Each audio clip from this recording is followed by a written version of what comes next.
going to answer with the same answer, so y'all can shoot if y'all please. I'm here so I won't get fined.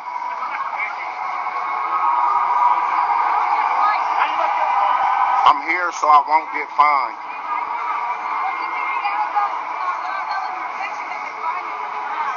I'm here so I won't get fined.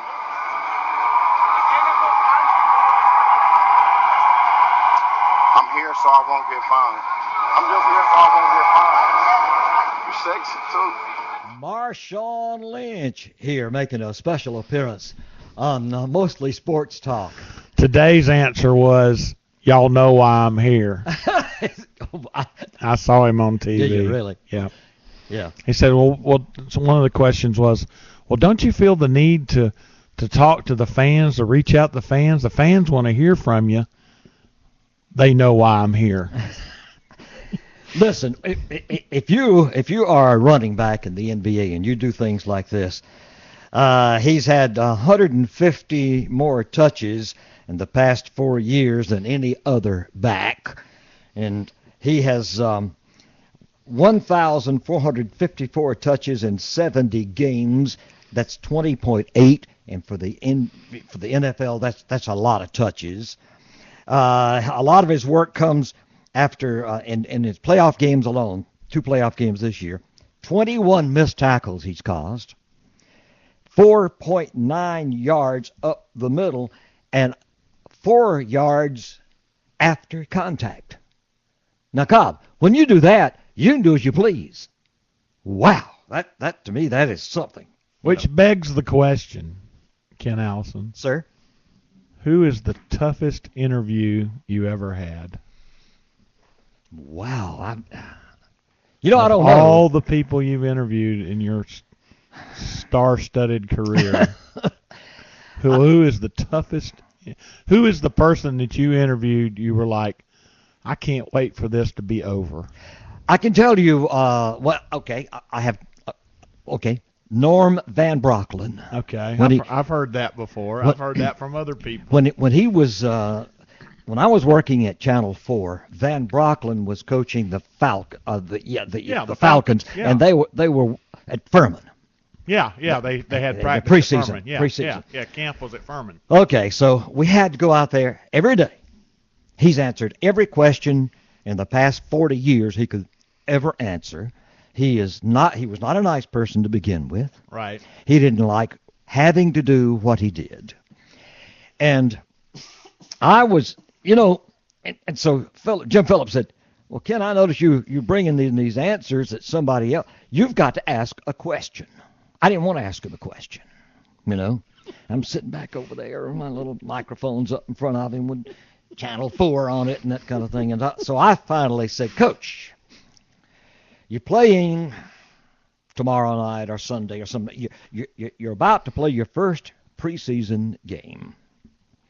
Now, in your professional, whatever I led up to, and I was scared. Honestly, I've never been scared much. And, right, yeah. Not too many people you can't talk to. Right. And he said, so I said, Coach, in a preseason game like this, had you rather be looking at players at this point, or had you rather try to win the game? He went on and on and on and on about winning the game. He went on and just made me feel like a fool, But by the time I got back to the TV station and edited that thing, it was not that bad, but it was rough. Now, I was awed one other time. He had been retired. Bobby Dodd was speaking to the Yellow Jacket Club in Greenville at Charlie's Steakhouse or somebody. Mm-hmm. And so there again, Phillips called me and said, go over there and interview Coach Dodd. I took a photographer, with a cameraman with that. Right. This man is such, he was just, without saying a word, he just overwhelmed everything around him. Right, yeah. And I interviewed, he was gracious. He was great. Very nice man. He was. We later had him at the Touchdown Club here. Yeah, we did, and I met him, and in fact, after that, I've got it at my house framed. I have the program cover from the '64 Alabama Georgia Tech game. My goodness. And I took it up to him. I said, Yeah. Coach Dodd, my dad was at Tech from 54 to 56. I grew up hearing stories about Bobby Dodd, and I grew up pulling for Georgia Tech. And so, this was just a real thrill for me. And he was just as nice as he could be. And I got him to And at that time, by then, I got him to sign actually the back of my pick sheet that week. Yeah. And I framed it with that program cover. But yeah, you were a jaded sports. I was by then. I was, low veteran sportsman. But Yeah. I'm like you in his presence. I mean, that's all I ever heard growing up was how good Tech was when Bobby Dodd coached. Yeah, and, it was and he had and then he played for General Neyland in Tennessee, and he was wielded power. It was too. Southern legendary football. Yeah. But that was hard. So let me put the question back to you. Yeah, I knew you would. Yeah, you're toughest interview. There's two that I've had in my career that I couldn't wait. I had to get the interview, and I had to get the story, but I couldn't wait for it to be over with. And they're a close 1-2. They're kind of a tie. Wade Challis, who was the first wrestling coach at Clemson. I did not know him. He won Olympic titles, I believe. He was a highly decorated amateur wrestler. Unbelievably difficult interview, and it was brutal.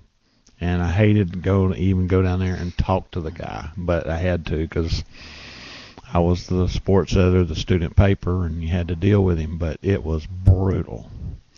And number 1A is Jim Ed Rice. I don't know that I ever difficult. I don't know that I've I ever had to deal with. I spent a little time around him. Now, when you said him. When the Senators were playing here, and Ted Williams was their main scout, they would be down here a lot. I was at A&S at the time. I did interview Ted Williams one time, and he was a smart ass. Yeah, he was a pretty crotchety old man. I was around Jim Ed Rice a lot, but I never did interview him. Yeah. And thank goodness. Right. Well, I had one interview. He came as a speakers bureau.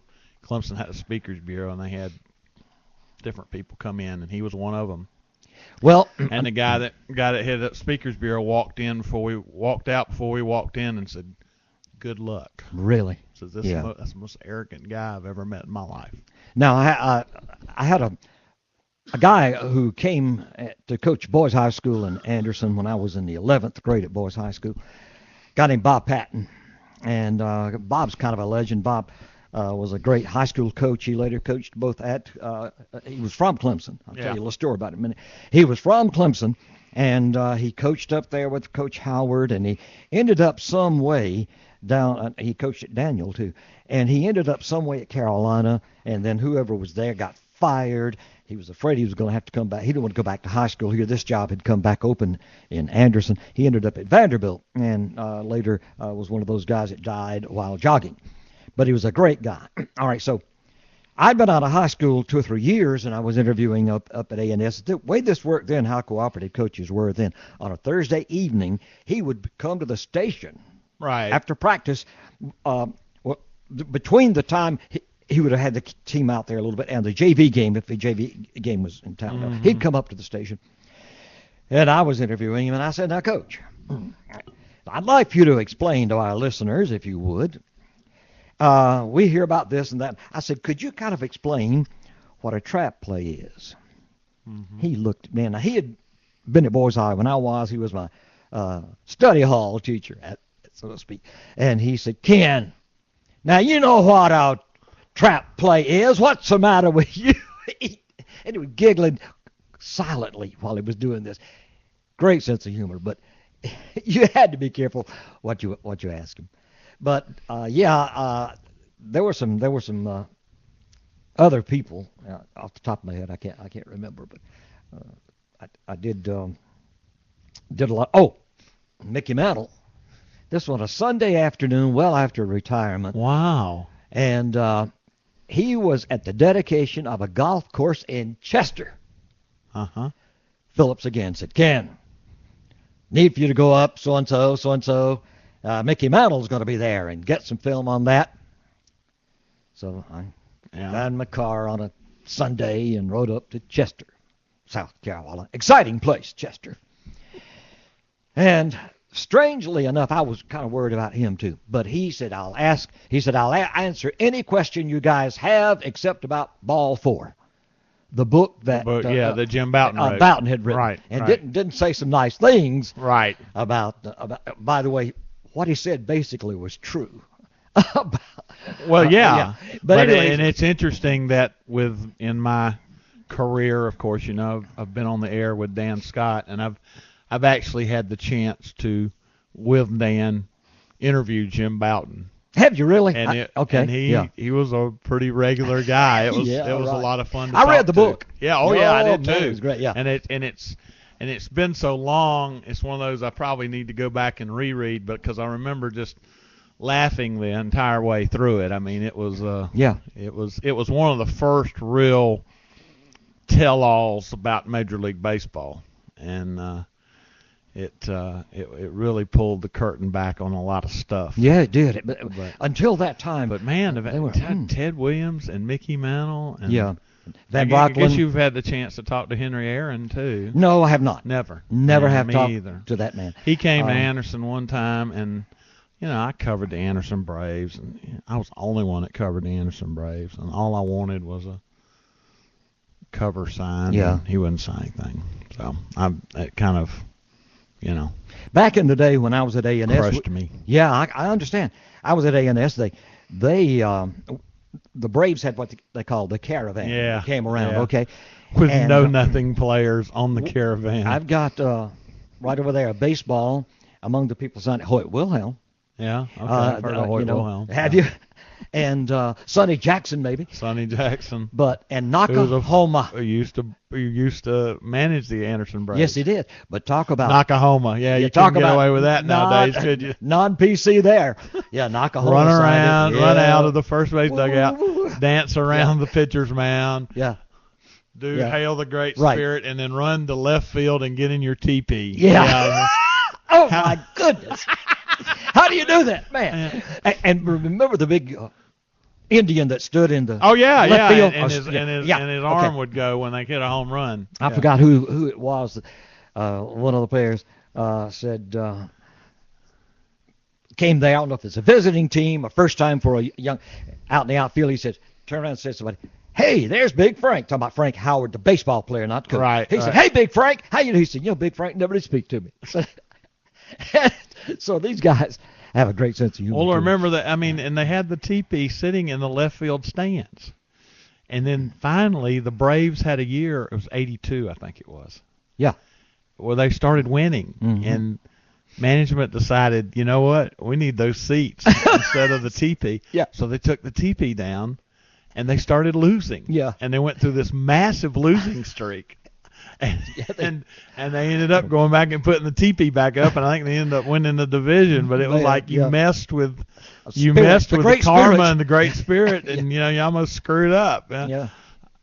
And I know you've interviewed him. Another guy that could be difficult to interview, basically not many times, was Frank Howard, the football coach. I was always afraid that Frank was going to say something purposely to embarrass me on live radio. Right. Yeah, because he could come close. And when I was doing the color, I had to do him at halftime at least 2 or 3 times a year. I mean, but halftime at a football game. Remembrances and stuff like that. Well, yeah, because he would come walking into the box and sit down if you had not invited him. Right, right. And so your job was to be nice to Frank Howard. Phillips hated it because he said he just didn't like to have to do it when he. Well, you didn't know what Frank was going to do. Yeah. So I can't say, and it's probably one of my biggest regrets that I didn't go down the hallway in Jervey and sit down and talk to Frank Howard for an extended period of time. I obviously shook his hand, met him, talked with him briefly, but never really had a real one-on-one interview. But we did have the opportunity when I was with Orange and White, we did an entire dish